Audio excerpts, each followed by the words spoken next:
to feel a lot like spring today. The sun's shining and the frogs are congregating in the pond. Now we're going to take a quick look at these beds here. More specifically, we're going to look at the worms inside them. So these beds here have multiple functions. Obviously we grow vegetables in them, same as we've got our spring onions in here. The other two bays have seedlings on at this time of year, and then they'll be used as well. We grow things like cucumbers, tomatoes, Cape gooseberries, things like that. Now they're obviously situated inside the polytunnel.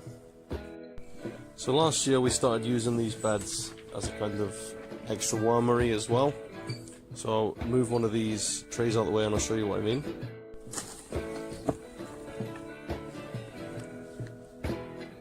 So as you can see, there's a nice layer of manure on top that's been there all winter. See, in the manure layer there's a lot of casts as well. It's not just manure now. It looks just like the worm castings that you see on your lawn. Now if you quickly dig in, you'll see all the wee worms.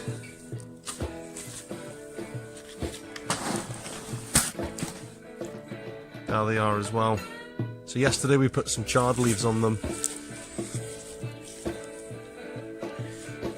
And this was a small population. This probably was 20, 30 worms that we chucked in here.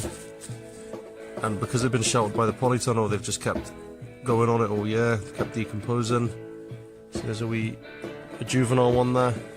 We've got multiple generations in here.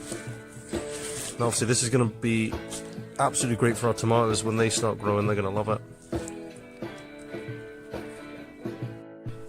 So this serves two functions. It provides us with really nice rich growing medium for our tomatoes, cucumbers, things that really like a lot of nutrients and a lot of richness to the soil.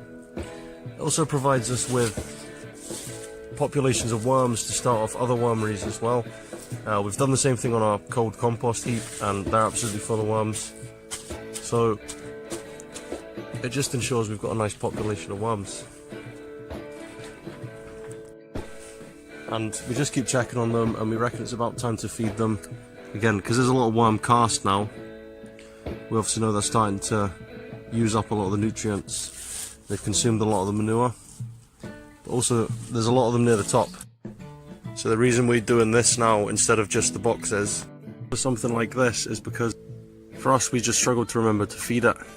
The main disadvantage though is we didn't get enough worm castings from it to do a lot with. Now we use our massive population of worms to fill up a few of these every year.